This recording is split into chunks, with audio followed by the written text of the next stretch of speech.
Radio with Luke Kenny in the house. So, Luke, where do you hang out in Mumbai? Do you have like a favorite spot? Well, not really any favorites, but various places depending on the mood and depending on where all everybody wants to go to. So it's always a consensus kind of thing. You'll check with your friends. Oh, what do you feel like doing tonight? Oh man, let's go listen to some rock and roll. Then we'll all end up at hard rock. Or everybody wants to do clubbing. Then we'll end up at Zenzi Mills. Or they want to watch a live band. We go to the Frog. So you don't have the towny suburban divide. No, I never had it. Never. I don't believe that. It's all right. It exists. It's not that far. It's one of those things. But up next, we're playing some Michael Jackson, and I know you have a huge relationship with Michael Jackson personally, your whole career.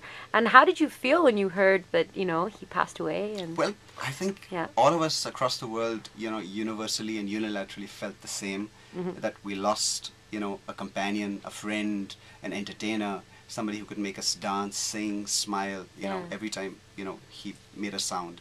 So yeah, I mean, Michael Jackson, I started, dancing because of Michael Jackson. How did you get into the skin of that? Because you did the whole character with the hat and the gloves, you did the whole thing, right? Yeah, I mean, that came about at a time when, breakdancing was at its peak, and then Michael Jackson hit the scene, and that's what got me dancing. So, and everybody was breakdancing. So I said, what is it, little different thing that I can do? What if I try and, bring in a little bit of Michael Jackson into what I do? Right. So yeah, out came the hat, and out came, up went the pants, and down came the socks, and things like that. And then I realized that, I can get some of the moves to, to a certain amount of perfection. Do you remember your first show as doing? Yeah, it was back in school.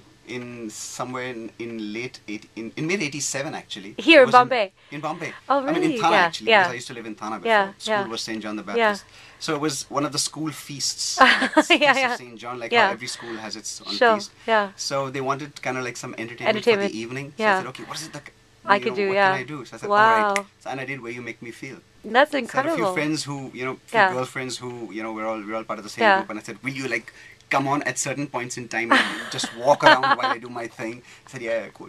So actually that was the first time. '87 was the first time I did Michael Jackson. That's and then incredible. I did it in school, then I got into college, and I won the Malhar a couple of times. I won the Kaleidoscope one time. And is there a lot of video on YouTube people can see if they want to see you dancing? Well, those unfortunately was not the days of YouTube and video recordings, so there isn't any. Well, we'll have to get you to do a new set just for us.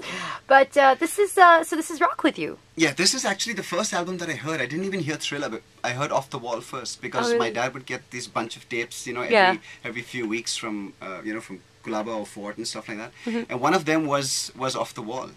And I was listening to it and I said, what's this? They're really nice funky tunes. And who's this guy who sings with a high-pitched voice, the kind of thingy and all that kind of stuff. And I actually heard Off the Wall before I heard Thriller.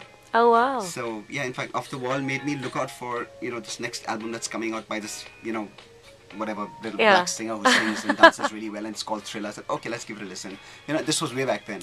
So yeah, so Rock With You was one of the first tracks that I heard. Then came Don't Stop Till You Get Enough and Working Day and Night and so on and so forth. All right. So this is Michael Jackson, and we're always tributing Michael Jackson anyway. We can never really get away from that. Cool.